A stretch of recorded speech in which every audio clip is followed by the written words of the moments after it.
침묵은 말한다.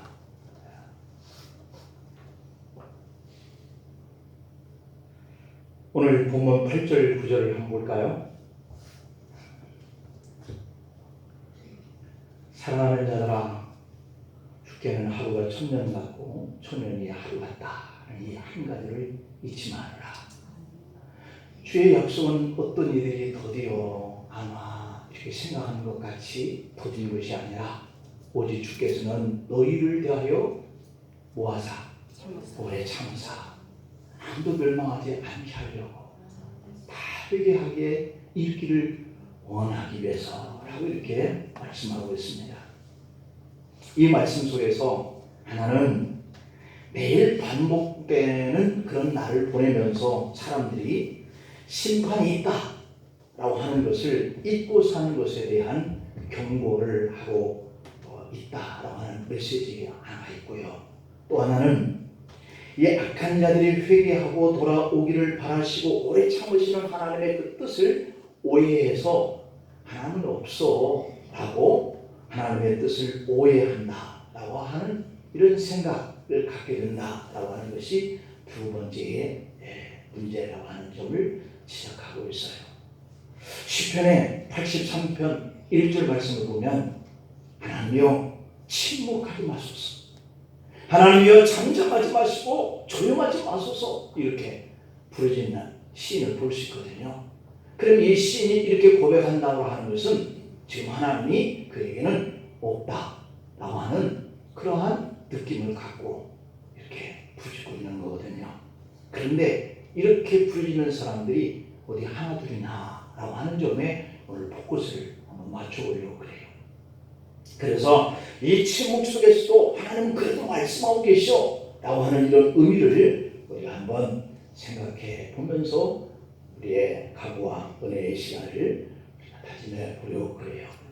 그럼 첫 번째, 이 침묵 속에서도 하나님이 말씀하신다 라고 하는 이 뜻을 생각해 볼 때 먼저 이런 생각을 해볼 수 있어요. 첫 번째는 이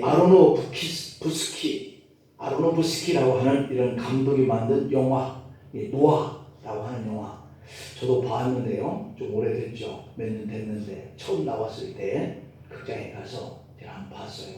아마 여러분들도 보신 분들이 있을 거예요. 노아.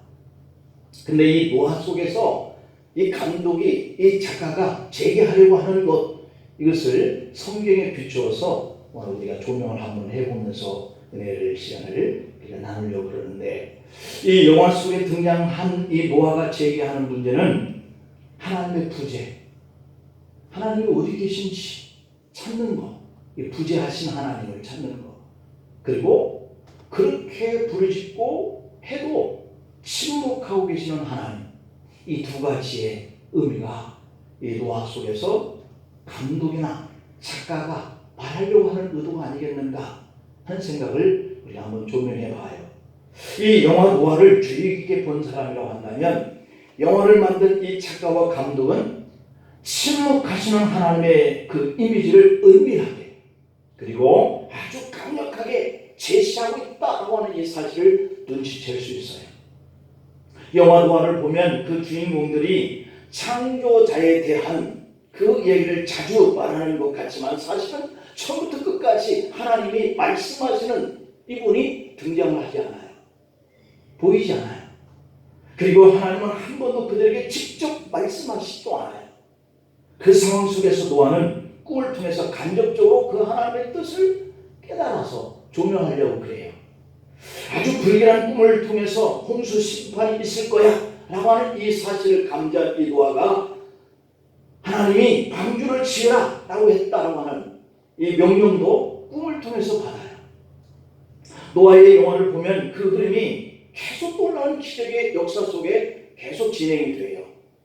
무드셀라가 준 씨앗을 땅에 심는 그 순식간에 마치 아마존처럼 숲이 이루어지는 이런 장면을 아마 여러분들이 보셨을 거예요.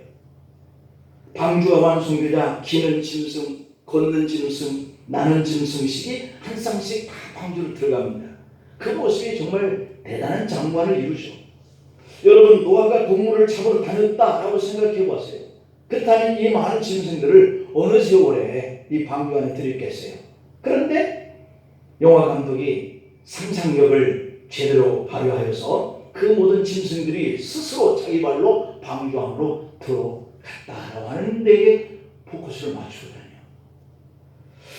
창세기 7장 7절 9절을 보면 노아는 아들들과 아내와 며느리들과 함께 홍수를 피하여 방주에 들어갔고, 정결한 짐승과 부정한 짐승과 새와 땅에 기는 모든 것은 하나님이 노아에게 명하신 대로 암수 둘씩 노아에게 나와 방주로 어떻게 했다? 들어갔다라고 이렇게 했어요. 그러니까 짐승들이 제 발로 들어가 주었다라고 하는 그런 뜻이거든요. 노아가 잡아온 것이라고 한다면 노아가 짐승들을 방주 안에 잡아 넣었다 이렇게 기록했을 거란 말이에요. 그러니까 노아는 이 노아라고 하는 이 영화를 만든 이 감독은 바로 이 본문 7장 9절에서 그 영화에 어떤 그 짐승들이 스스로 이렇게 들어가는 것을 착안했다라고 이렇게 발견할 수가 있는 것이죠. 이렇듯 노아는 그 영화의 전반부가 다 기적이에요. 이 짐승이 스스로 알아서 방주로 들어가는 것도 기적이잖아요. 그럼에도 불구하고 창조주 하나님은 안 보여요.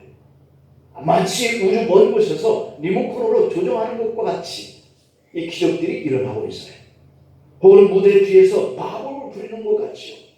절대로 하나님의 음성을 들려주는 법이 없었고 절대로 직접 손을 뻗어서 그 일의 기적을 이뤄내는 것이 아니라 침묵하시지만 계속해서 기적은 일어나고 있다라고 하는 것을 영화가 보여주고 있는 것이죠. 자, 그 다음에 두 번째, 이 영화 속에서 하나님의 침묵을 결정적으로 드러내는 그 장면이 두 가지가 있습니다. 하나는 두발가인의 독백이에요. 두발가인은 창세기 4장 22절에서 등장하고 있거든요. 신라는 두발가인을 낳았으니 이는 구리와 쇠로 여러 가지의 기구를 만드는 사람이에요. 두발가인의 부인은 나아마였다 이렇게 기록하고 있는데, 여기 보면 노아의 영화를 보면 홍수가 시작되지만 두발가인이 노아에게 전쟁을 일으킵니다. 전쟁을 시작하기 전에는 그는 빗줄기를 바라보면서 두려운 표정을 짓고 하늘을 향해서 이렇게 말을 해요. 당신의 형상을 따라서 우리를 지었다면서 왜 우리에게 말씀하시지 않으십니까? 이 두발가인이 하늘을 향해서 하나님을 향하여 외칩니다.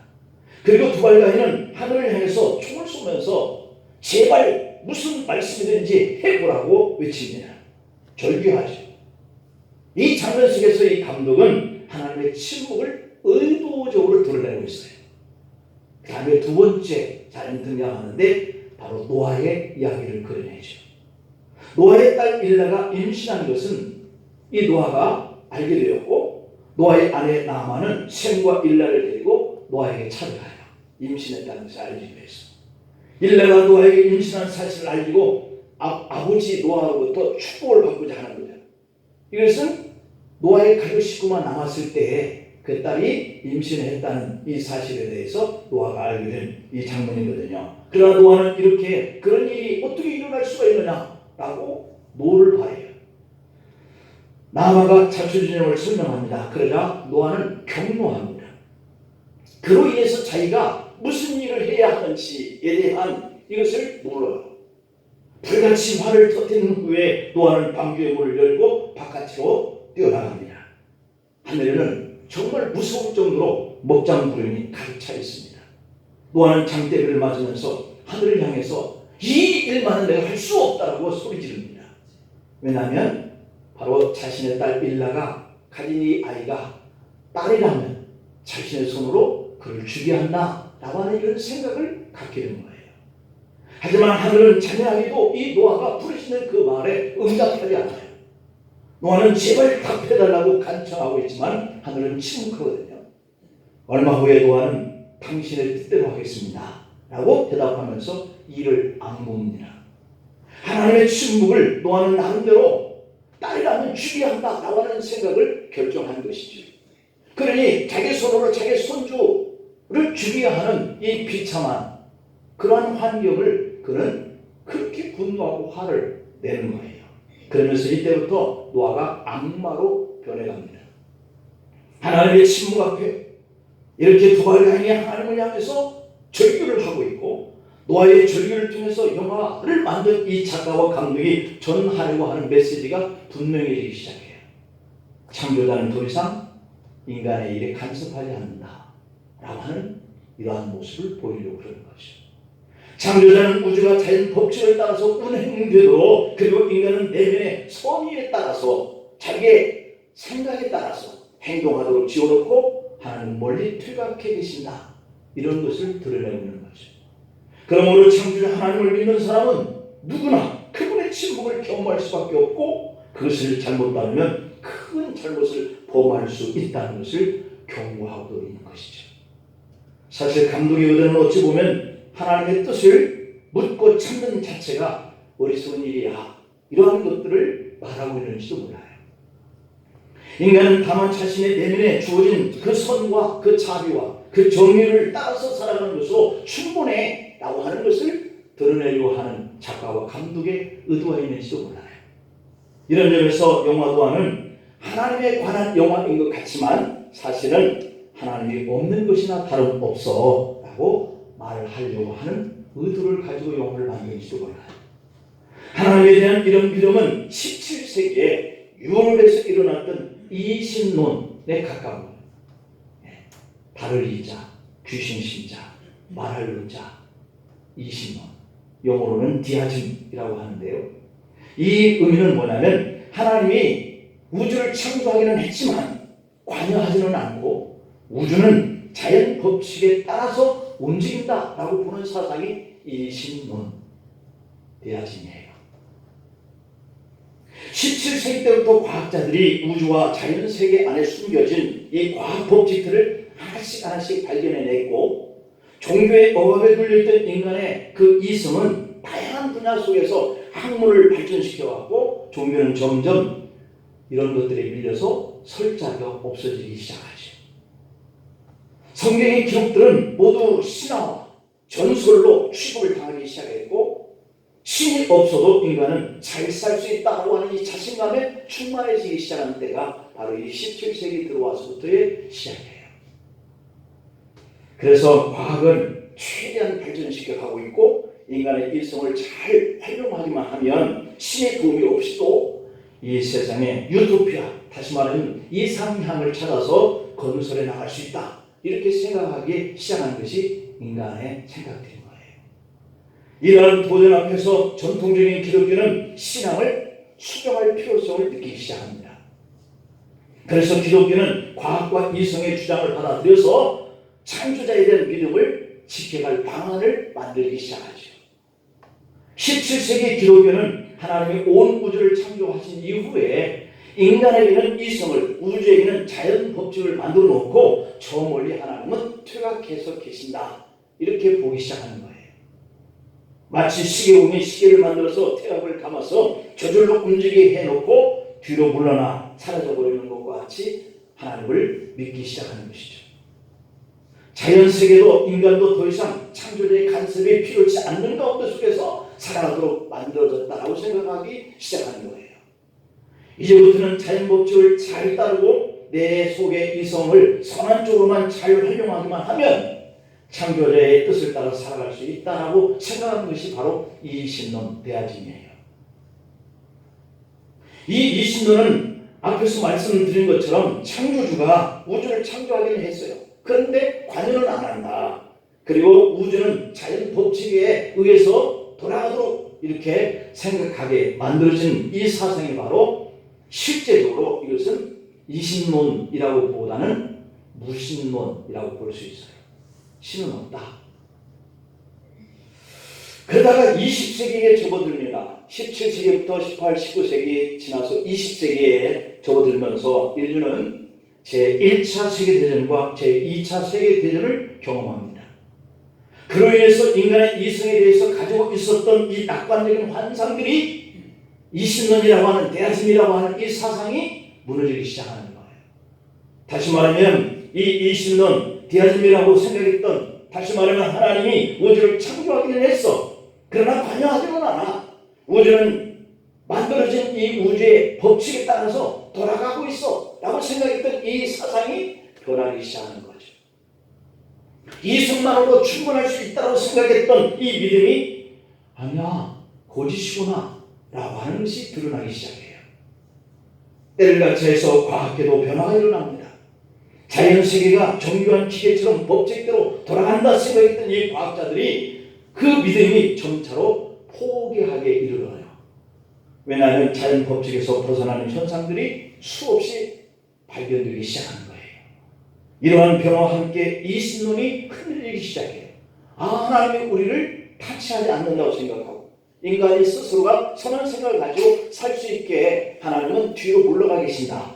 그래서 인간이 아무리 불러도 대답지 않고 침묵하고 있다 라고 생각을 했는데 아니네 라고 하는 것을 깨닫기 시작하는 거죠.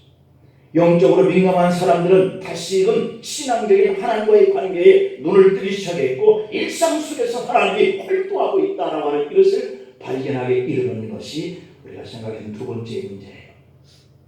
그럼 세 번째로는 침묵하고 계신 하나님, 안 계신 것 같은 하나님을 믿으려는 이런 사람으로 우리가 믿음을 지켜 살려고 한다면 누구나 이와 같이 경험이 필요하다. 경험.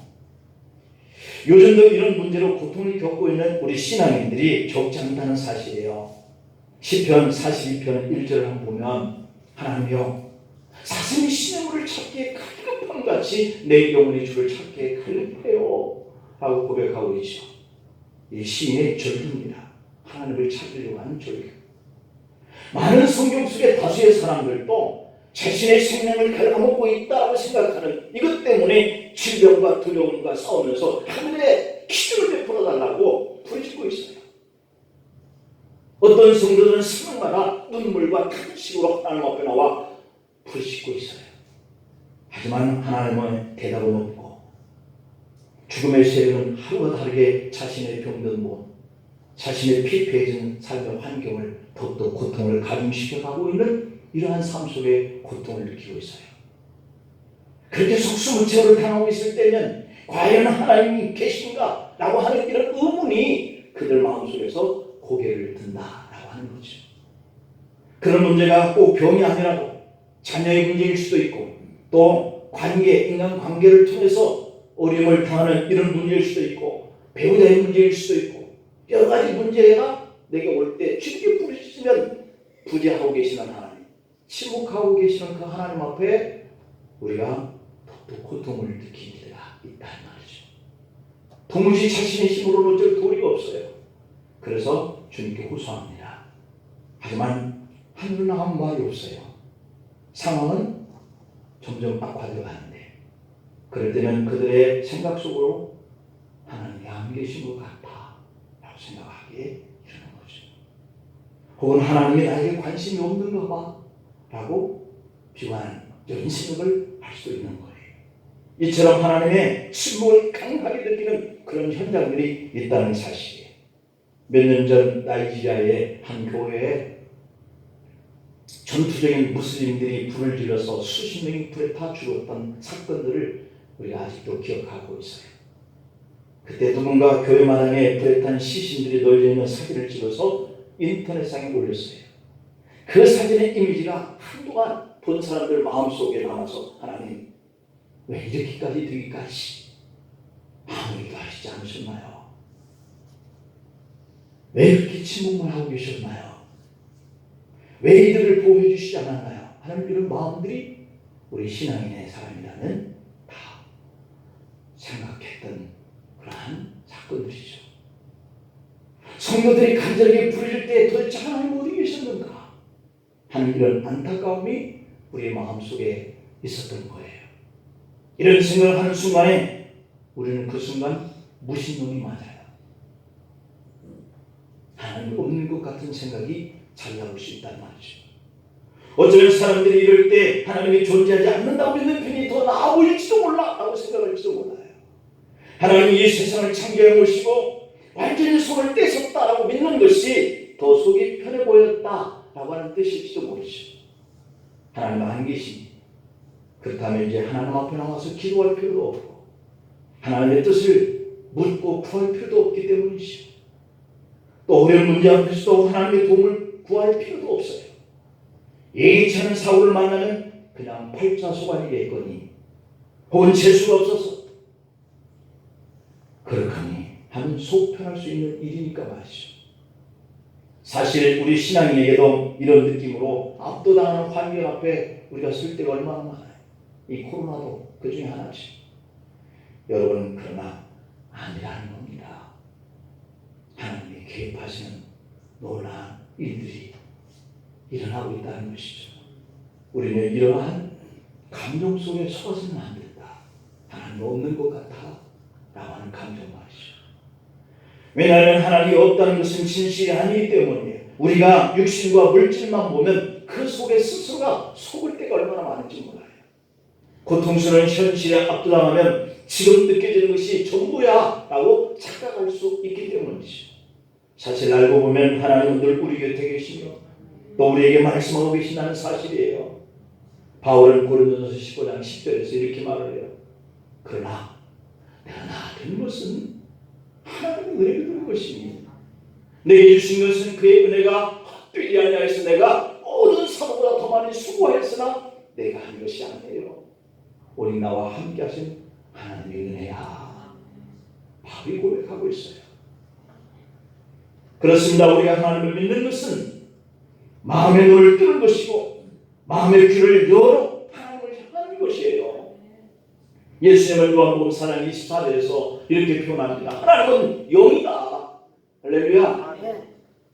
그래 내가 너무 큰 충격적인 환경이 나를 질러 누를 때에 기도하고 부르짖을 때에 하나님이 바로 응답하시고 나타나시고 하지 않는 것 같아서 우리가 하나님이 없는 거 아니냐라고 생각하지만 그분은 영이시기 때문에 우리 눈에 보이지 않는 것뿐이에요. 그러므로 예배하는 자가 영과 진리로 예배하라 말씀하신 것이 주님의 메시지예요. 여러분, 영이신 하나님의 음성을 들으려면 우리의 마음의 귀를 하나님께 열어야 합니다. 창세기 1장 2절을 볼까요? 땅이 혼돈했어요. 공허했어요. 흑암이 기쁨이 있어요. 마치 지금 우리가 살아가고 있는 이 환경 같죠. 그러나 하나님의 영은 수면 위에서 운행하고 계신다 말씀하고 있죠.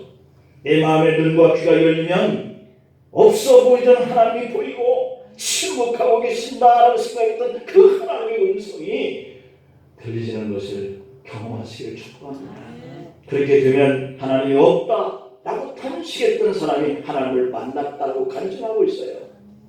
시편의 4절 말씀을 보면 악인은 그 마음속에 교만하기 때문에 그의 얼굴로 말하기를 여호와께서 이를 감찰하지 아니하셔 하나님 없는 것처럼 말하고 있어요. 악인은 그 모든 사상에 하나님 없다 이렇게 잘라서 말한다고 그러잖아요. 우리는 악인이 아니잖아요.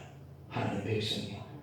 하나님이 말씀하시는 것을 우리가 들으려고 심속에 애쓰는 성도이기 때문에 그래서 그렇게 하나님이 없다 표현하는 이러한 자리에 우리도 그렇게 해서는 안 되겠죠. 시편 14편 1절에 보면 어리석은 자는 그의 마음에 이르기를 하나님이 없다 하는구나. 왜? 그들은 부패했기 때문에 행실이 가증하기 때문에 그렇게 표현하고 있습니다. 이사야 45장 14절에 보면은 애굽의 소득과 구스가 무역하는 것과 스바의 장대한 남자들이 네게로 건너와서 네게 굴복하고 하나님이 과연 네게 계시고 그 외에는 다른 하나님이 없다. 아무리 심센 그러한 사람들이 나를 치러와서 빼앗아 가려고 했는데 오히려 그들이 패하고 너희가 믿는 하나님 맞다 이렇게 한다는 거예요. 이렇게 하나님은 우리 곁에 가까이 계시는 줄 믿습니다. 16세기에 살았던 한슨 템프가 이런 기도를 남겼어요. 기도의 제목은 지독한 역설이라고 하는 기도의 문이에요. 오 나의 하나님, 주님은 이 초라하고 낡은 세상에서 그토록 위대하신 아무도 알아보는 사람이 없다니요. 주님은 그토록 큰 소리로 부르시는데 아무도 듣는 이가 없다니요. 주님은 그토록 우리 가까이 계신데 아무도 깨닫는 자가 없다니요. 주님은 모두에게 자신을 내어주셨는데 아무도 주님의 이름을 알지 못하다니요. 어떻게 이럴 수가 있나요? 라고 기도에 내용을 남겼어요. 그 사람들은 주님을 떠나서 발견할 수 없다고 말합니다. 사람들은 주님께 등을 돌리면서 하나님을 볼 수 없다고 말한다는 거예요. 사람들은 자기의 귀를 막으면서 하나님의 목소리를 들을 수 없다고 말한다는 거예요. 여러분, 이것이 진실이에요. 인간의 죄악은 하나님의 낙원을 지옥으로 만들어 버렸어요. 자신들이 만들어낸 이 지옥 안에서 살기 때문에 고난과 질병과 실패와 사고를 당하지 않을 수 없다는 것이에요. 창세기 3장의 16절부터 19절에 보면 여자에게 이렇게 말합니다. 네가 네게 임신하는 고통을 크게 더하니 네가 수고하고 자식을 낳을 것이며 너는 남편을 원하고 남편은 너를 다칠 거야. 아담에게는 이렇게 말합니다. 네가 네 아내의 말을 듣고 내가 네게 먹지 말라 한 나무의 열매를 먹었은즉 땅도로 말미암아 저주를 받고 너는 평생에 수고해야 그 소산을 볼 수 있어. 땅이 네게 가시덤불과 엉겅퀴를 낼 것이며 네가 먹을 것은 밭의 채소야.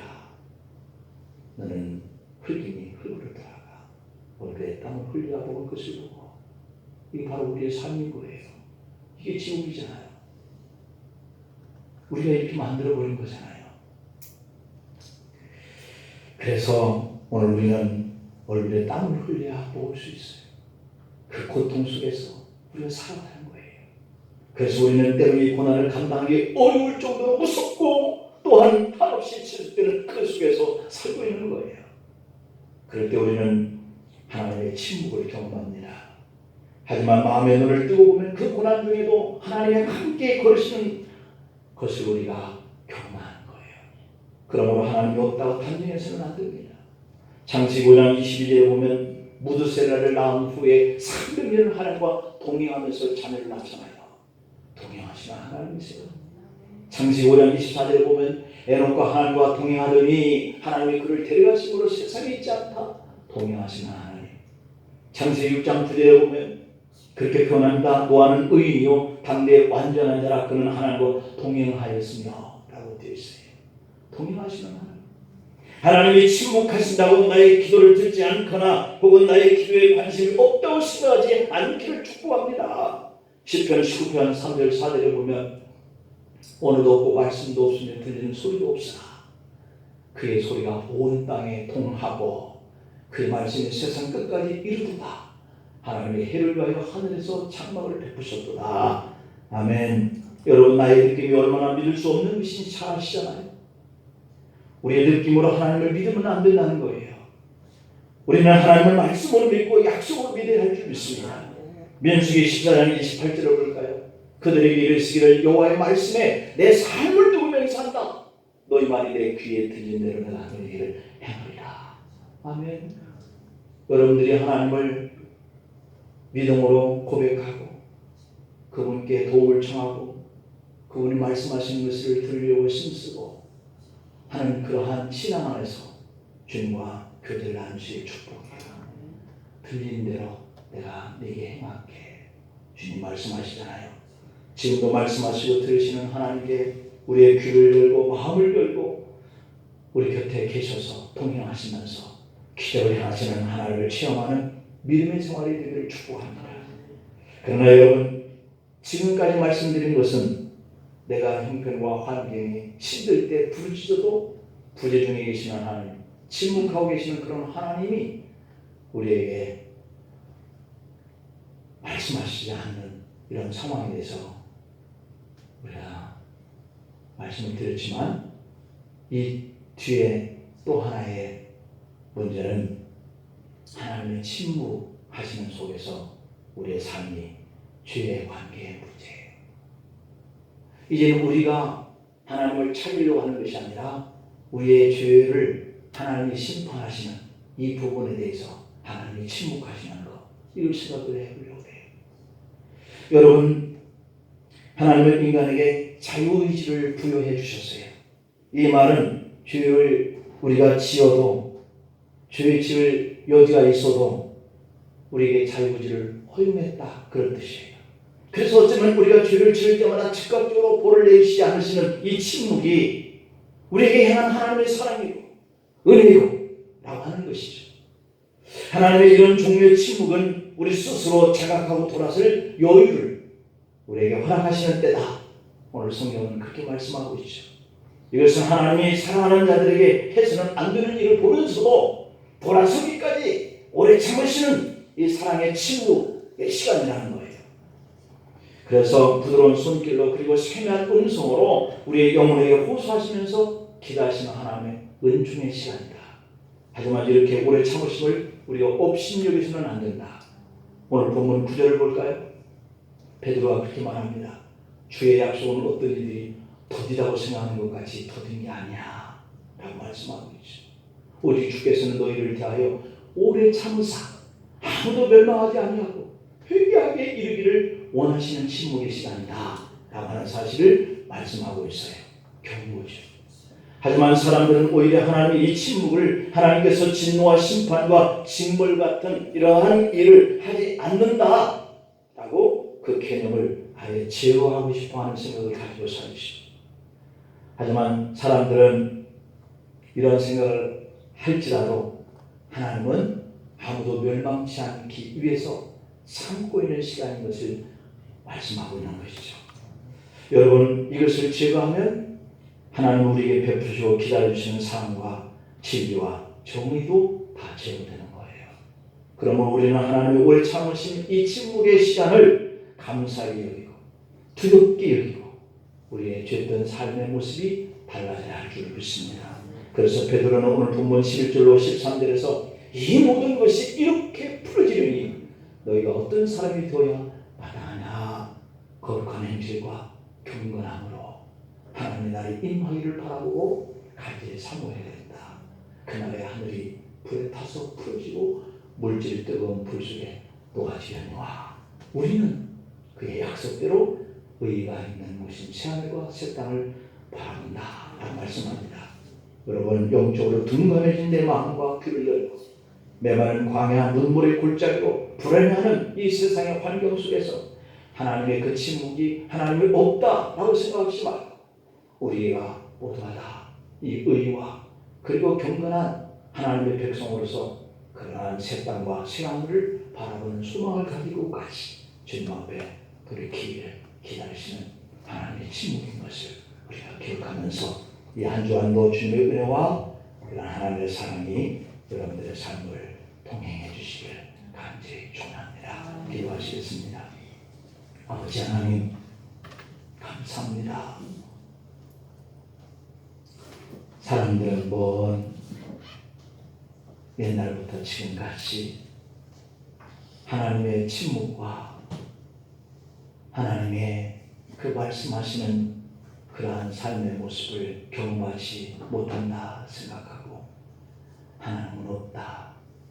하나님은 이 우주 만물을 창조하고 그냥 법칙에서 돌아가게 하시고 이 자연을 만드시고 하나님 저 뒤편에 서서 마치 시계공처럼 그 태양을 감아놓고 뒤편에 서서 스스로가 돌아가게 만들어 놓고 멀리 계시는 하나님처럼 생각하고 있지만 그러나 성경은 그것이 진리가 아니라 늘 주님은 우리의 가까이 곁에 계시고 우리와 동행하고 계시고 우리에게 약속하시고 말씀하신 것을 실행해 가시는 하나님이심을 우리가 오늘 또 기억하면서 한 주를 향해서 출발합니다.